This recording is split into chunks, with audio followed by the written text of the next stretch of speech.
Huge news this week in the NBA, and no, I'm not talking about the Oklahoma City Thunder championship.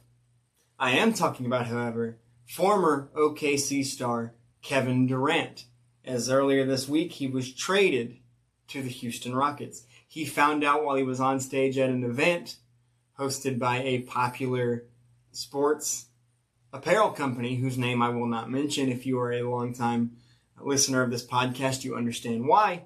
He found out when he was on stage, and it made for an awkward moment. But Kevin Durant was traded to the Houston Rockets for Jalen Green, Dillon Brooks, and the 10th overall pick in this year's draft. By the time this video comes out, I believe it will be Wednesday, and the NBA draft is Wednesday night. So by the time this video comes out, we will be staring down the barrel of the 2025 NBA draft and that 10th overall pick that Houston now forfeits.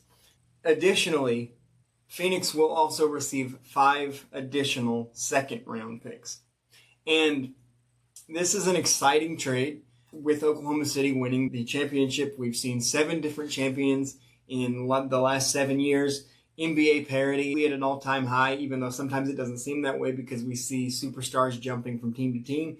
Kevin Durant is probably the most notorious for that. He jumped from Oklahoma City, where he had Russell Westbrook, to the Golden State Warriors, where he had Steph and Clay and Draymond, to Brooklyn and a horrible experiment with Kyrie Irving and James Harden, to the lack of depth in Phoenix with Bradley Beal and Devin Booker, and now here we are in Houston. Now, I do think the Houston roster as currently constructed and the coaching situation is better suited for Kevin Durant than his last couple of stops.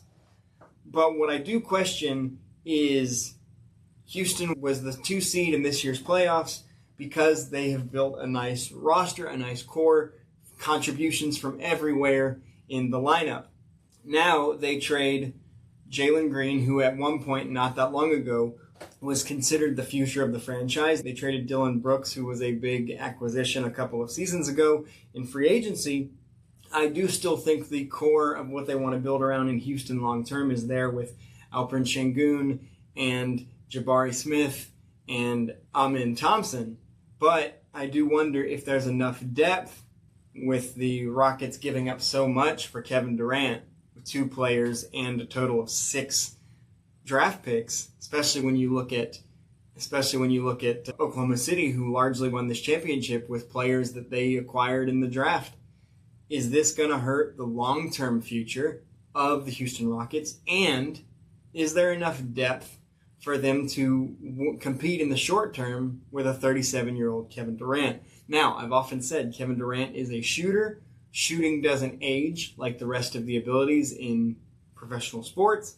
And as we've seen with LeBron James and Steph Curry, Kevin Durant is aging just as gracefully as those guys seem to be doing. So I do think he's still got a lot that he can bring to this Houston Rockets team. But I do think one thing that they need to look at addressing, and the best way to possibly do it, is the draft. They do just have 1 pick, but it is number 59, so it might be difficult to add too much in the draft. But I think they really need to find a point guard who can facilitate the offense, whether that be through scoring or passing. And there are a few suggestions that come to my mind. 1, not very realistic. 1, extremely realistic, though I don't know how much he can actually give them, but the name does come to mind. As of right now, in several mock drafts, I think this particular one I was looking at was on Bleacher Report, the Houston Rockets are predicted to select Vladislav Golden, the center from Michigan out of Russia, a 7-foot, 253-pound center with the 59th overall pick. But as I mentioned, I do think they need a point guard. They do have Fred VanVleet, who is solid, but he's not going to add much in the way of offense. The first name that popped up in my head, which would have made a lot of sense had they held on to the 10th overall pick, is Walter Clayton Jr. It might have been a bit of a reach because the Florida national championship point guard and most outstanding player of this year's Final Four is projected somewhere in the 20 to 24 range based on what I'm seeing in other mock drafts. So he likely won't be there for Houston at 59. I can almost guarantee it. But he would have been the ideal fit to me to add a little bit of something to back up Kevin Durant offensively at that point guard position. But then I started thinking about a name that's kind of been around the G League for a while, and he made noise in the 2023 NCAA tournament with Kansas State, Markquis Nowell, who set records for passing and also had a 30-point game, I believe, in the Elite Eight. And he set the single-game assist record with 19 in the Sweet 16 of the 2023 NCAA tournament. His professional career has been a bit up and down, but I was thinking about him and could he possibly be the floor general that Houston could use, and maybe they could build him into something. And I looked up where he currently was. He is currently in the G League for the Houston Rockets. He's already in the organization. I think Markquis Nowell could at least warrant a look, and it could help possibly, if not enhance, at least deepen that point guard position. I don't think they'll be able to move up in the draft because they've already given up so much to get Kevin Durant, and I don't know how many more pieces they have to either trade or whatever to move up. So this might be their only option, to either roll with Fred VanVleet or bring up Markquis Nowell from the G League.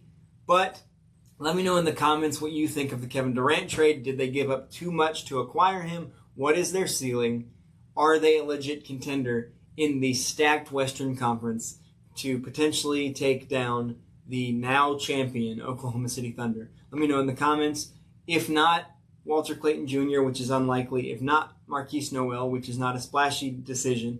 Who do you think they could go out and get realistically to fill the point guard position that would give them a little bit more offense to help Kevin Durant out? Let us know in the comments. Until next time, I'm Janeiro. This is Empire Sports Talk. I'll see you on the next one.